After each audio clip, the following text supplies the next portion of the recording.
An 80-year-old man from our neighborhood had married an 18-year-old girl. The girl was also very happy because on the first night of the wedding, her old husband took a pill and fucked the girl for 2 hours with his 9-inch penis.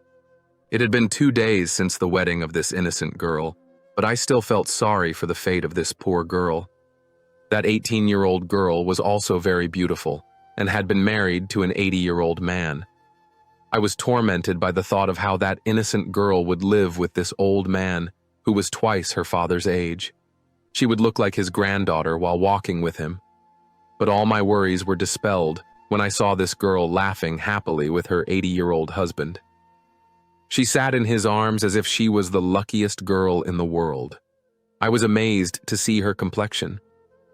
What had changed overnight that the girl who had been crying yesterday was happy today? I wondered, but this secret could not remain hidden from me for long. When one night I saw this girl with her old husband and a young boy, my eyes narrowed in shame upon seeing him. The story of this house was no longer hidden from any of us. Every woman in the neighborhood knew about Amina Kala's temperament. She was a sharp-tongued, tough-minded, man-killing woman. Her husband had killed 2 children while driving a taxi while drunk, for which he had been sentenced to life imprisonment. A quarrelsome and greedy woman like Amina Kala was not shocked by her husband's departure, but rather worried about who would feed her after he left. Who will earn and bring them money, and who will bear the expenses? She used to say that it was good that her husband was happy with what he earned. He used to satisfy his addiction. I also had to take care of him, and everyone knew this was true to some extent because Aunt Amna used to work in people's homes.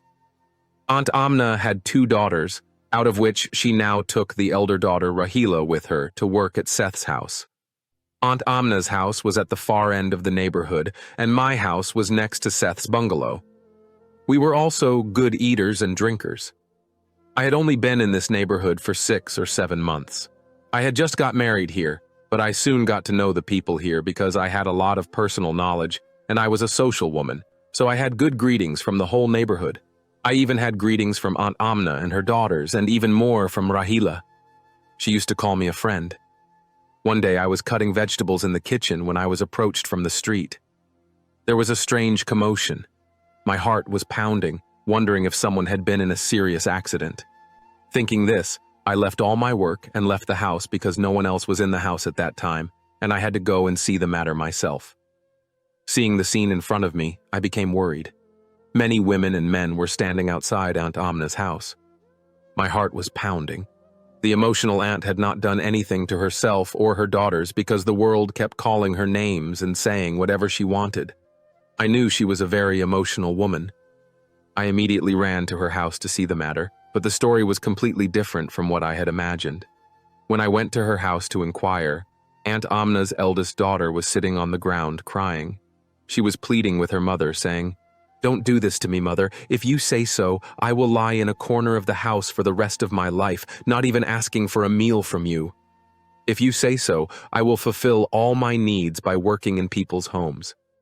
I will take care of all of you. I will do whatever you say, but don't be so cruel to me." That girl was screaming so loudly that the entire neighborhood had gathered, but no one was understanding the matter. Everyone was making guesses according to their own understanding. Rahila's arguments continued, and Amina Khala was trying to explain to her, but when she did not shut up, Amina Khala, without paying attention, slapped her in front of everyone and said, "Listen, Rahila, if you are going to get married, then only to Seth Moyne, otherwise I will dig your grave and bury you. No one will come and recite Fatiha on you, and all these people of the neighborhood will not marry you off, so shut your mouth and accept what I am saying." As soon as I heard the name of marriage with Seth Moyne, many people who were trying to get Rahila released shook hands with them and started talking nonsense and went towards their respective homes. I was surprised by these words of Amina Aunt. How could she marry such a beautiful and young daughter of hers to Seth Moyne? There was no question about it. This was injustice to this girl. It was absolute injustice. And she was crying right away. Who did not know about Seth Moyne's character and temperament? He was the richest and most powerful person in this neighborhood. He had married countless times, and when the need was over, he would divorce the girls and marry them again. Perhaps he himself did not remember the exact number of his marriages. I had heard for so long that he had changed, because his last wife had died 2 years ago, and he had not married anyone else, and all this was happening to the children of this neighborhood. Therefore, as soon as I came to this neighborhood, I also came to know everything, and we all thought that Seth had become a human being at this age. But after hearing Amna Kala's words, it was clear that Seth's eyes had changed once again on this 18-year-old young girl. He was ready to marry her, and Amna Kala had agreed to my words because I had to go to her house. Therefore, I tried to convince Amna Kala as soon as possible, but it was almost impossible to convince her. When she had no sympathy for her daughter, how could she have any feelings for her daughter on the advice of us strangers? Her eyes were full of Seth's wealth. Surely Seth must have promised to give money in exchange for this marriage.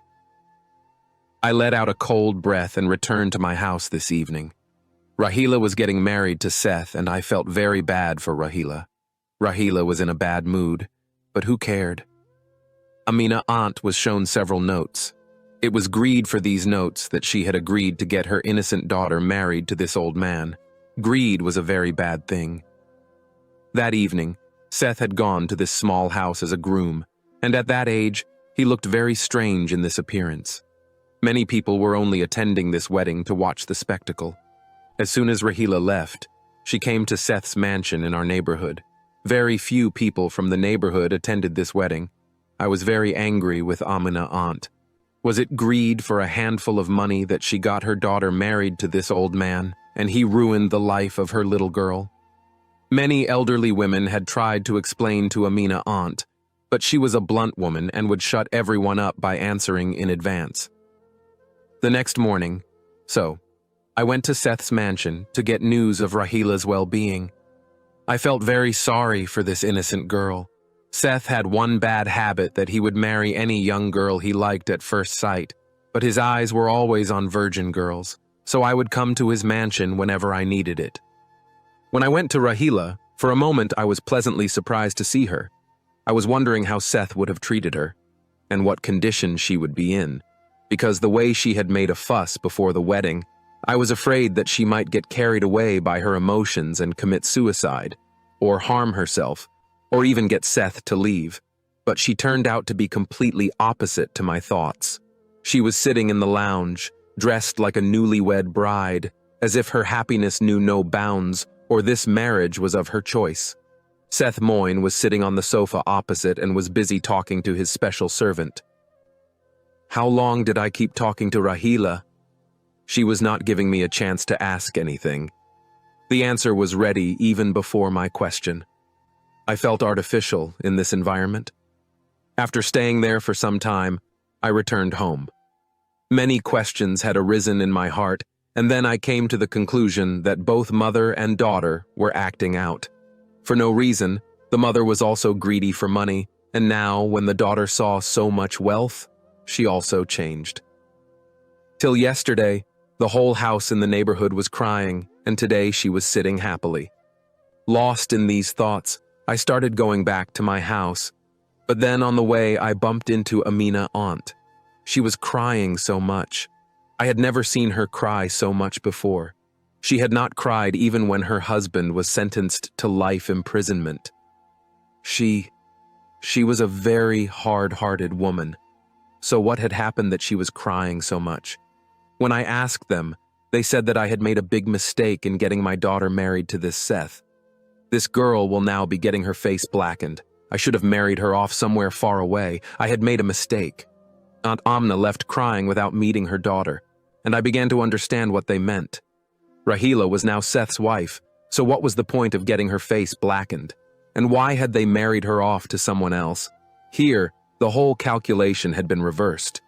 Till yesterday, the mother was happy and the daughter was crying, and today, the daughter was happy, so the mother was crying.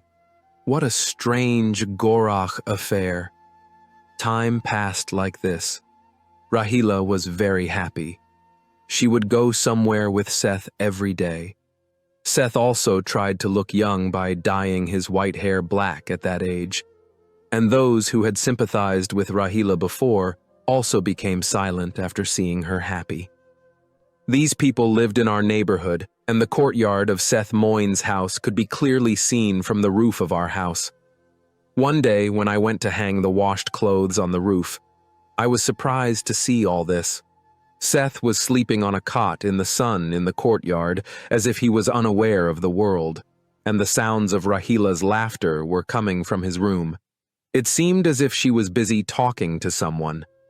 I was very surprised to see all this. Who was she talking to? I tried to peek, but I couldn't see anything.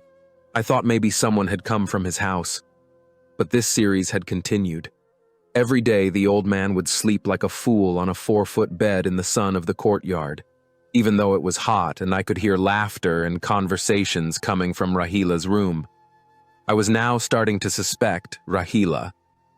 So one day, when I saw all this happening again, I came down from the roof and went to my room, took out my sheet from the cupboard, covered myself, and went to Seth Moyne's house.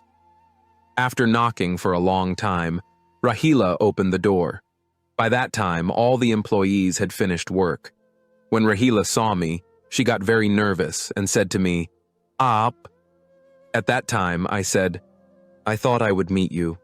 You have become very busy these days. You don't have time for your op." Saying this, I entered the house. When I saw Seth in the courtyard, I expressed my surprise. I said, "Seth, sir, here instead of the AC room." "Why are they sleeping in the sun too?" She was startled after hearing me. She said, "They are considered sick, that's why they don't like the AC air." I said, Okay, see them to a doctor." While we were talking, instead of sitting in the courtyard, I started going towards his room. Rahila grabbed my arm and said, "Where are you going here? You sit in the sitting room?" I said, "It's very hot, Seth Sahib. Maybe it's due to age, but what punishment am I getting for doing?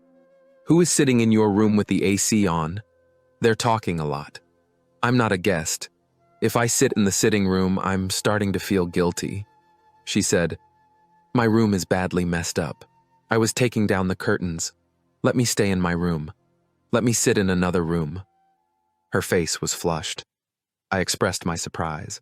I said, "Don't you have a maid come to your house? Why are you making yourself uncomfortable?"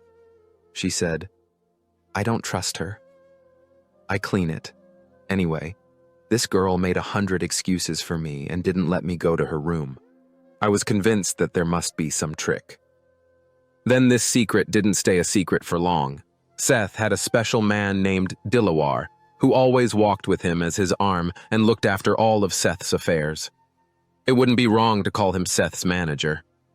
One day I was looking at Seth's mansion from the roof, so I saw Dilawar go to Rahila's room once, and seeing this, my heart was filled with sorrow. After that, I started keeping an eye on them. I saw that first, Rahila gave the old man a glass of milk to drink, which the old man fell asleep as soon as he drank it. After some time, Dilawar entered the house. Rahila started smiling at him and took him to her room. I felt strange seeing all this. One day, I went to Rahila's house again, and I asked her to tell me the truth because I had seen her go to the room with Dilawar, and I have proof of this. I had made a video. She got upset after hearing me. She said that no one should know about this. I said, "Tell me the truth." She told me that she loved Dilawar even before marriage and he also wanted her, but her mother got her married to Seth out of greed. That's why she was crying so much. When I came here, Dilawar told me that he would divorce me from the old man. Then one day, he threatened the old man and got me divorced. But now, we are drugging him so that he doesn't throw me out of the house. He has forgotten everything because of his drug addiction. As soon as the Ida is over, I will marry Dilawar. By then, this eccentric old man will also die. As his wife, all this property will become mine. Before that, we cannot leave here, nor can we tell anyone anything. That's why we are doing all this. I said, This is all wrong. She said, "What good has my mother done to me? Not even a witch does this. I couldn't waste my life with my children and this old man. This old man has the disease of forgetfulness. He has forgotten all the past. He doesn't even remember that I was his wife. He sometimes calls me his daughter, and now he lies around intoxicated. Before sending me here, my mother should have thought about this. I came back from there, and I didn't understand what to do with them. It was also Rahela's mother's fault. She should have asked Rahela's consent. And Rahela was also wrong. She took a stranger to her room without any mahram relationship. That was a sin. I shook my head and promised myself that in future I would not go to these people's houses or have any interaction with them. I thanked God that He has raised us in a respectable home where daughters are listened to and are not forced. That is why we are living a happy life with a mahram relationship.